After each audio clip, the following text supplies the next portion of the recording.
விஸ்வா பேசுகிறேன். ஏப்பா கைலாசத்து பக்கத்தில் 7ஆம் சனி இப்போ ரெண்டாவது பதவினா ராஜபாளையம் உட்காரணும். ராஜபாளையம் தெற்குப்பாளையம் ராஜபாளையத்தில் உட்கார்ந்தாத்தே வானரப்போட இராணுவம் உள்ள வரையில் செல்லோட்டமாக வர முடியும். ஏன்னா இதில் பூரா இடையில பூரா மிதலைகள் கிடக்கு.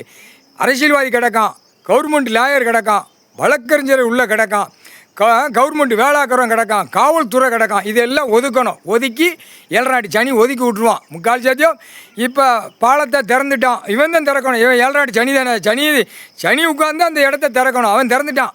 போவையில் திறந்து விட்டு போயிட்டோம்ட்டான். அங்கே பதவி சென்னை மெட்ராஸ் கொடுத்த உடனே இங்கே தெற்குப்பாளையம் ராஜபாளையம் அந்த பாதையை திறந்தாச்சு, பாலத்தை திறந்தாச்சு. கைலாசத்து மண் போச்சுல, அந்த மண்ணை அள்ளி தானே ஓட்டி நகிக்கிட்டு இருக்கான். இவனை வச்சு சென்னை மெட்ராஸில் முதலமைச்சர் சோழி முடிஞ்சான். அவன் குடும்பத்தார் சோழி முடிஞ்சான், மந்திரி சோழி முடிஞ்சான், எம்எல்ஏ சோழி முடிஞ்சான், எம்பி சோழி முடிஞ்சான். இவனை வச்சு ஆட்டி எல்லாம் சோழி முடிஞ்சோம். தெற்குப்பாளையம் ராஜபாளையம் சட்டமன்ற தொகுதி எம்எல்ஏ வச்சு சோழி முடிஞ்சு போவோம். 7ஆம் சனி ராஜபாளையம் தெற்குப்பாளையம் உட்காந்தாச்சுரா. 2வது பதவி. இது 9 மணி டைம், காலை டைம். மாலை டைம் நேராக உட்காந்துருப்பான். இங்கே வந்து உட்காந்துருப்பான். மறுபடியும் அங்கே சென்னை மேடாலேருந்து இங்கே வந்து உட்காந்துருவான்.